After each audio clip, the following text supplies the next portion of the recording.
लु म चाहिँ यहाँ सिप्लिकान टिप्ने भनेर यत्रो झोला नि लिएर आएको होइन। पाइन्छ कि पाइन्न होइन। बाबा उहाँ पुगिसक्नु कस्तो बाहुन हौ, डरै लाग्ने। यतै यतै हुन् ए बा। ल गाइज बाले गफ मात्रै हान्नु भन्छ, भेटाउँदै भेटाइकन दुःख मात्रै पाइयो।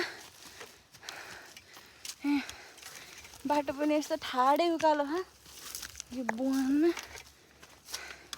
सिप्लिकान खाने भनेर झोला ल्याएको खाली भयो।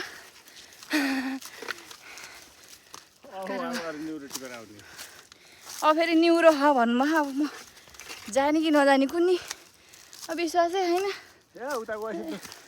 बाटो बाटै छ क्या गाह्रो पऱ्यो,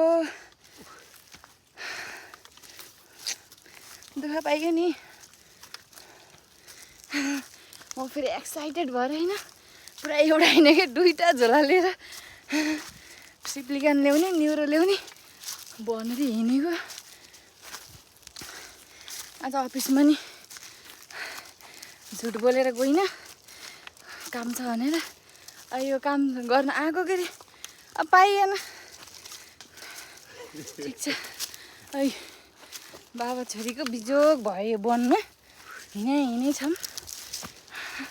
अझै त्यहाँ माथि स्कुटर राखेको ठाउँमा निस्किनै अझ हामीलाई त आधी घन्टा लाग्छ अब यस्तो हो त।